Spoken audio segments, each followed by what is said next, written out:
Hi everyone. So I'm just going to talk to you a little bit about learning how to tune into and understand some of the signals and messages that we sometimes get from our soul team, from the universe guiding us along our path. Um, I was actually just about to do a meditation for you, and as I started going into it, I got fit of the sneezes, and I had to stop as that interrupted it. And sometimes we find that when we do meditation sessions or groups, there are things that come in and interrupt the session. There's like a disruption to it.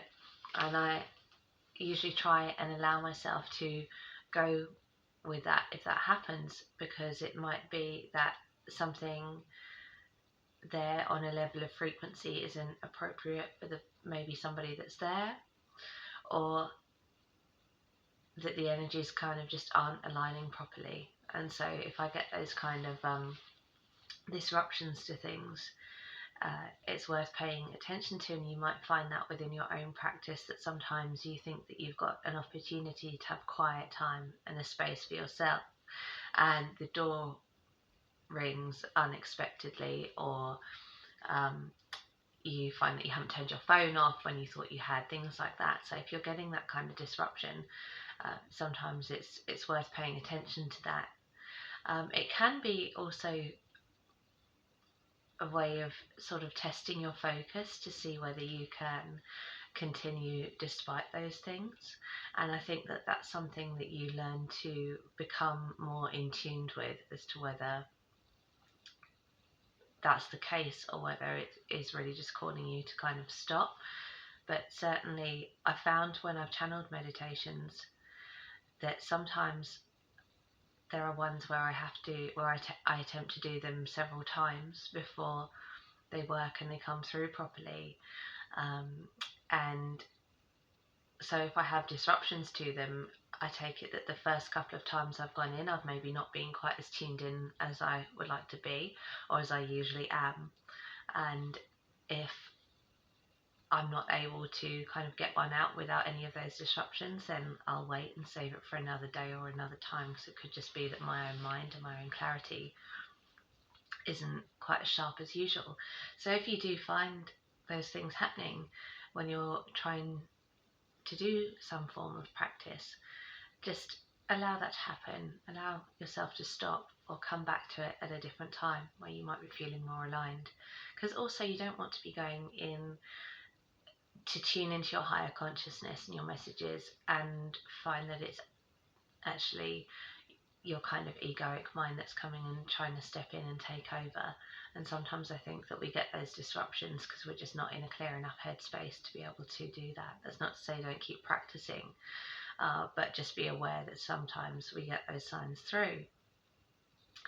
Another interesting way of receiving messages from the universe, which I think happens a lot of the time, but we can be quite unconscious of it, is through music.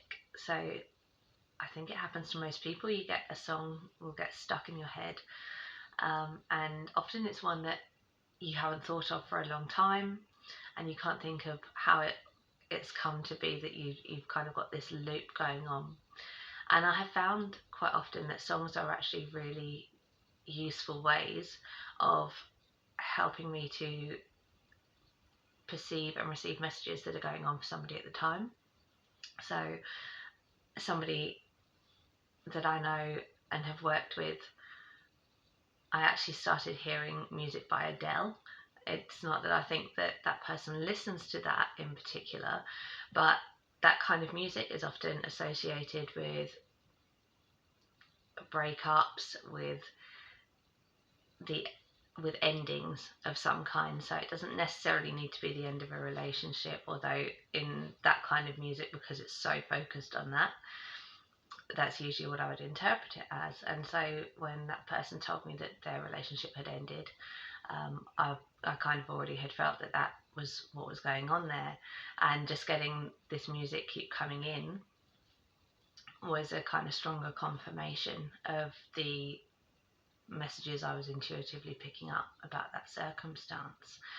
I've also found during sessions with people that I might suddenly hear a song and I can ask them about that song, what was going on in their life when they were listening to that. They may not have particularly liked it, but just heard it very often, or just remember it associated with a certain time.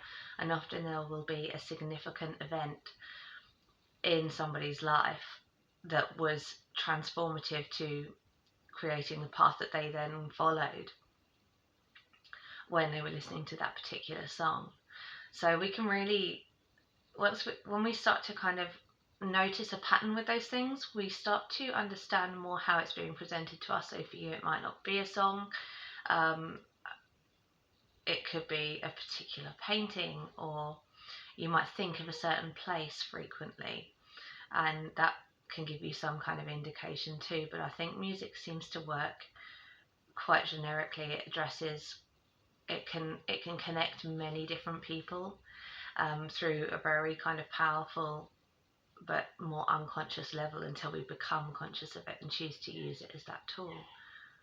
And also the music and the frequency that we listen to makes a really big difference to how our energy is affected as well.